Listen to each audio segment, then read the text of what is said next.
L'information de qualité vous est proposée sur votre nouvelle chaîne YouTube, 237 Info. Eh bien, mesdames et messieurs, une fois de plus bienvenue pour cette nouvelle analyse vidéo.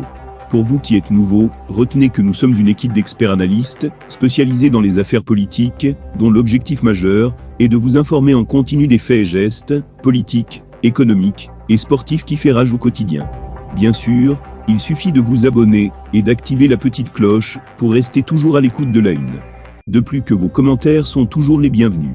Merci, on commence, si c'est fait. Ferdinand Ngo sera bientôt arrêté dans le cadre de l'affaire Martinez-Zogo. A laissé entendre le journal Première Heure dans sa parution de ce mardi 1er août 2023. Selon notre confrère, le chef de l'État serait au courant, dans le cadre de la poursuite des enquêtes qui ont sorti de nouveaux éléments, que Jean-Pierre Amougou Belinga et le DGRE, Maxime Eko ne sont pas les commanditaires du meurtre de notre confrère assassiné depuis janvier 2023. Toujours selon notre confrère, le vrai coupable serait le secrétaire général de la présidence de la République, SGPR, Ferdinand Ngo. Dans la parution, il est également dit que Paul Biya est embarrassé de mettre en prison son SGPR et de libérer les personnes accusées et emprisonnées depuis quelques mois.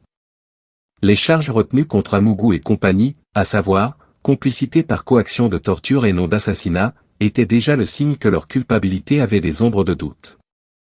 Toutefois, selon Maître Assira Ngouté, tant que personne n'a été poursuivi pour avoir ordonné l'assassinat, ils étaient aux yeux de l'opinion, les coupables.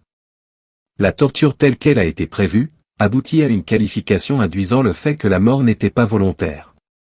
Moi, je pense que la mort était voulue, depuis le début. Il n'y a qu'à voir d'abord le nombre des personnes qui ont été mobilisées pour cela.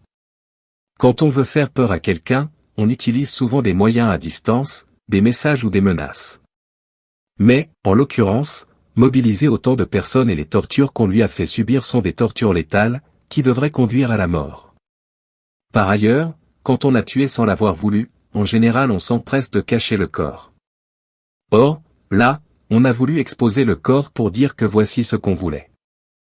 On l'assume. Je ne suis donc pas sûr que la mort ait été accidentelle. La deuxième chose pour laquelle je ne suis pas d'accord avec les qualifications, c'est pour la complicité. Je considère que la complicité est une infraction qui aurait pu être libellée de façon plus large, en parlant comme toujours de complicité tout court.